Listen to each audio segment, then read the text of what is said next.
नमस्कार, मी हर्षदा स्वकुळ. डॉक्टरांच्या वेशात आलेल्या पोलिसांनी ज्येष्ठ कार्यकर्ते सोनम वांगचुक यांना जंतर मंतरवरनं उचललं आणि त्यानंतर थेट नेलं दिल्लीच्या सफदरजंग सरकारी रुग्णालयात.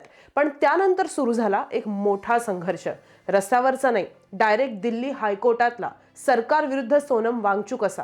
आणि या लढाईमध्ये रविवारी कोर्टात काय घडलंय, कोण काय म्हटलंय आणि कोर्टाचं ऑब्झर्वेशन काय, हे सगळं समजून घेणं प्रचंड महत्त्वाचं आहे. इतक्या सेन्सिटिव्ह केसेसमध्ये कोर्ट याच्याकडे कसं बघतं आणि कोर्टातल्या या आर्ग्युमेंट्सचे कसे परिणाम होऊ शकतात पुढच्याही काळात, हे समजून घेण्यासाठी कोर्टात काय घडलं हे समजून घेणं खूप महत्त्वाचं आहे. हळूहळू या व्हिडिओमध्ये तुम्हाला ते उलगडत जाईलच, पण आत्ता एक महत्त्वाची अपडेट देऊन सुरुवात करते की भारतीय वेळेनुसार 20 जुलैच्या रात्री 1 वाजता सोनम वांगचुक यांनी एक महत्त्वाचं ट्विट केलंय.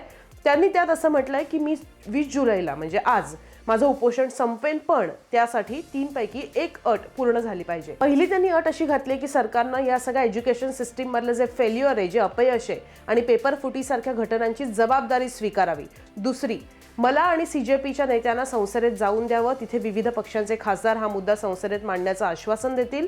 आणि तिसरी, जर माझी प्रकृती किंवा इतर कारणांमुळे ते शक्य नसेल तर ते खासदार रुग्णालयात येऊन मला तेच आश्वासन त्यांनी द्यावं. आणि या ट्विटमध्ये त्यांनी असंही म्हटलंय, खूप गंभीर आरोप केलाय की मला सफदरजंग रुग्णालयात बेकायदेशीरपणे रोखून ठेवलंय. माझ्या हालचाली, बोलण्याचं स्वातंत्र्य आणि लोकांना भेटण्याचा अधिकार यावर निर्बंध घातले गेलेले आहेत. आणि याच बॅकग्राऊंडवर रविवारी दिल्ली हायकोर्टमध्ये एक स्पेशल सुनावणी झाली आणि त्यात काय घडलं हे समजणं महत्त्वाचं. एका बाजूला होते सोनम वांगचुक यांच्या बाजूने बोलण्यासाठी ज्येष्ठ कायदेतज्ञ कपिल सिब्बल आणि दुसऱ्या बाजूला होते केंद्र सरकारचे अतिरिक्त सॉलिसिटर जनरल चेतन शर्मा. आणि मध्ये होता एकच प्रश्न की सरकार जीव वाचवतंय की एखाद्या आंदोलनाला थांबवतंय. आणि आता तुम्हाला सांगते की हा जो सगळा कोर्टरूम ड्रामा झाला किंवा कोर्टात जे आर्ग्युमेंट झाले ते काय काय झाले. सगळ्यात पहिल्यांदा कपिल सिब्बल यांनी कोर्टाला सांगितलं की 18 जुलैला वांगचुक यांना जंतर मंतरवरनं सफदरजंग रुग्णालयात नेलं, पण त्यांच्या डॉक्टरांना, वकिलांना भेटूनच दिलं नाही. त्यांना कोणती औषधं दिली जात आहेत हे आम्हाला माहिती नाही आणि त्यांच्यावर कोणताही गुन्हा नाहीये, अटक नाहीये.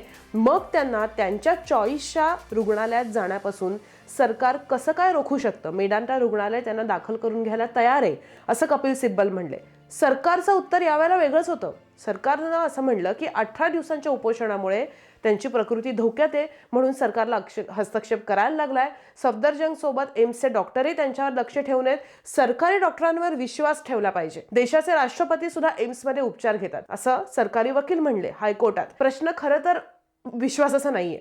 जर इतकीच काळजी होती तर सरकारकडनं कोणीतरी एक प्रतिनिधी येऊन बोलू शकला असता वांगचुक यांच्याशी, पण हे सगळं काही घडताना दिसलं नाही. हा जो सगळा काळजी आणि कसं सरकारी रुग्णालयांवर विश्वास पाहिजे, ही जी सगळी स्टेटमेंट्स आहेत हे आता हायकोर्टात होत आहेत. आता सरकार याच्या वेळेस काय म्हणलं की वांगचुक यांच्या पत्नीला आत जाण्याची परवानगी आहे हॉस्पिटलमध्ये, पण त्यांच्या वकिलांना भेटू द्या. ही मागणी योग्य नाहीये, कारण हे हॉस्पिटल आहे, हे कोर्टरूम नाहीये. आणि या आर्ग्युमेंट्सच्या दरम्यान एम्सचे डॉक्टर कोर्टात आले. आता त्या डॉक्टरांनी कोर्टात काय सांगितलं की वांगचुक यांनी साखर नसलेला ORS आणि पोटॅशियमच्या गोळ्या स्वीकारल्यात, पण त्यांनी सलाईन घ्यायला नकार दिलाय. त्यांच्या शरीरात केटोसिस सुरू झालंय, त्यामुळे वैद्यकीय तपासण्यांचे निकाल धोक्याच्या सीमेवर येतात. आणि हे ऐकताच कपिल सिब्बल यांनी पुन्हा प्रश्न विचारला की एका सज्ञान नागरिकाला आपल्या चॉईसच्या हॉस्पिटलमध्ये जाण्याचा अधिकार का नाहीये? त्यावर न्यायमूर्ती मिनी पुष्करणा यांनी एक प्रतिप्रश्न केला की 18 दिवस उपोषण केल्यानंतर त्यांच्या आरोग्याची काळजी घेणं ही न्यायालयाची जबाबदारी नाहीये का? आणि सरकार त्यांच्यावर जबरदस्तीनं उपचार करत असल्याचं दिसत नाहीये, असं हायकोर्टाचे जज म्हणले. मग सिब्बल यांनी सांगितलं की वांगचुक यांनी याआधी लडाखमध्ये 35 दिवस उपोषण केलं होतं. त्यांना कुटुंब, मित्र आणि वकील भेटू शकतील अशा ठिकाणी जायचंय. पण सरकारचं उत्तर यावर ठाम होतं की ही परिस्थिती वेगळी आहे. वांगचुक यांना काही झालं तर त्याचे परिणाम संपूर्ण देशभर होऊ शकतात, त्यामुळे सरकारला अजून काळजी घ्यायला लागते. आणि यानंतर वांगचुक यांच्या पत्नी डॉक्टर गीतांजली आंगमो स्वतः कोर्टात बोलल्या. त्यांनी आरोप असा केलाय की रुग्णालयात पोलीस सतत खोलीबाहेर असतात आणि आमचं संभाषण पण ऐकतात. डॉक्टरांनी पोटॅशियम कमी असल्याचं सांगितलं, पण रक्त तपासणीसाठी 10 तास उशीर झाला. खासगी लॅबचा रिपोर्ट सामान्य आलाय, त्यामुळे सरकारी रुग्णालयावर आमचा विश्वास उडालेला आहे, असं वांगचुक यांच्या पत्नीचं म्हणणं आहे. पण जसं वांगचुक यांच्या पत्नीनं हे म्हणलं, त्यावर सरकारी वकिलांनी म्हणलं की तुम्ही ऍक्टिव्हिजम करताय.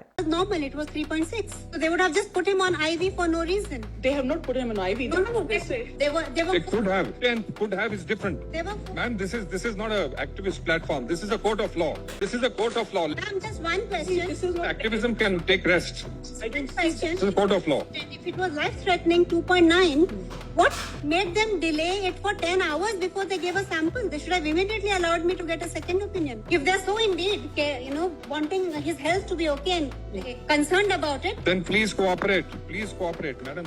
hours to give the sample, and that broke our trust. And therefore, we would like to go where we are comfortable. Please cooperate. Don't be obdurate. They know their responsibility more than anybody else. that after 5 days we'll review the situation. Just see, the present writ petition has been filed. Be on this for 5 days. There is a discharge against medical advice. If this is not happening today, we will execute that. Medanta has agreed to send the emergency van. We are going to shift him because as an individual of this country, nobody can hold me to a place unless I'm a Ma'am, this is the activist speaking. This is the activist speaking. I'm sorry. The activist has taken over. याचिकेत आणखी एक गंभीर आरोप करण्यात आला आहे की वैद्यकीय उपचार हा फक्त एक बहाणा आहे. खरं उद्दिष्ट म्हणजे सोनम वांगचुक यांचं शांततापूर्ण आंदोलन थांबवणं. त्यामुळे आर्टिकल 19, आर्टिकल 21 अंडर जे मूलभूत अधिकार भारतीय नागरिकाला मिळतात त्याचं उल्लंघन होत आहे. सो ही सगळे आर्ग्युमेंट्स ऐकून घेतल्यानंतर दिल्ली हायकोर्टाचं ऑब्झर्वेशन आहे का, दिल्ली हायकोर्ट असं म्हणलं की वांगचुक काही स्वतःहून हॉस्पिटलमध्ये गेले नाहीयेत. त्यांच्या प्रकृतीचा विचार करता सरकारनं त्यांना रुग्णालयात हलवण्याचा निर्णय घेतलाय आणि प्रथमदर्शनी तो काही चुकीचा वाटत नाही. त्यामुळे सध्या त्यांना खासगी रुग्णालयात हलवण्याचा कोणताही तात्पुरता आदेश आम्ही देणार नाही. मात्र केंद्र सरकारला 3 दिवसात सविस्तर उत्तर दाखल करण्याचे आदेश दिलेत. लक्षात घ्या, खरी लढाई आता सुरू होते, कारण दिल्ली हायकोर्टाचा निकाल अनेकांना वाटतो तितका सरळ नाहीये. आता अनेक जण हेच म्हणतायत की नाही, वांगचुक यांना उचललं नाही, त्यांना खरं तर दिल्ली हायकोर्टाचा जो आदेश होता त्यानुसारच पोलीस घेऊन गेलेत, त्यांच्या प्रकृतीसाठीच घेऊन गेलेत. तर नीट ऐका, दिल्ली हायकोर्टाच्या ज्या आदेशाच्या जोरावर सोनम वांगचुक यांना या सफदरजंग हॉस्पिटलमध्ये नेलंय त्या आदेशात काय म्हटलंय की life of any citizen is precious and all efforts ought to be made by government authorities to save the same. म्हणजे मराठीत अर्थ, प्रत्येक नागरिकाचा जीव मौल्यवान आहे आणि तो वाचण्यासाठी सरकारनं सर्वतोपरी प्रयत्न केले पाहिजेत. पण त्यावेळेला कोर्टानं सोनम वांगचुक यांना जबरदस्तीनं अन्न किंवा उपचार द्यावेत अशा शब्दात ऑर्डर दिली नाहीये. म्हणजे कोर्टानं त्या पहिल्या आदेशातच बॅलन्सिंग केलंय, जी घटनात्मक मूल्य असतात त्याच्यात. एका बाजूला राज्याची नागरिकाचा जीव वाचवण्याची जबाबदारी आहे हे कोर्टानं म्हटलं, पण दुसरीकडे एका सज्ञान व्यक्तीला स्वतःच्या शरीराविषयी निर्णय घेण्याचं स्वातंत्र्य आहे. त्यामुळे प्रश्न असा विचारला जातो की जर आता वांगचुक यांना प्रायव्हेट हॉस्पिटलमध्ये शिफ्ट व्हायचं असेल तर तिच्या इच्छेविरुद्ध सरकार जाऊ शकतं का? जर एखादी व्यक्ती पूर्ण शुद्धीत स्वतःच्या इच्छेनं उपोषण करत असेल तर तिच्या इच्छेविरुद्ध सरकार उपचार करू शकतं का? त्यामुळे लक्षात घ्या की पुढच्या सुनावणीत फक्त एका व्यक्तीच्या उपचारांचा प्रश्न असणार नाहीये, तर राज्य एखाद्या आंदोलनकर्त्याच्या इच्छेच्या विरुद्ध त्याला हॉस्पिटलमध्ये ठेवू शकतं का? वैद्यकीय संरक्षण आणि वैयक्तिक स्वातंत्र्य यातली सीमारेषा नेमकी कुठली आहे याचं उत्तर न्यायालयाला द्यावं लागणार आहे. आणि या उत्तरावर फक्त सोनम वांगचुक यांचं भविष्य नाही, तर भारतात शांततापूर्ण आंदोलन करण्याच्या अधिकाराची पुढची व्याख्याही ठरू शकते.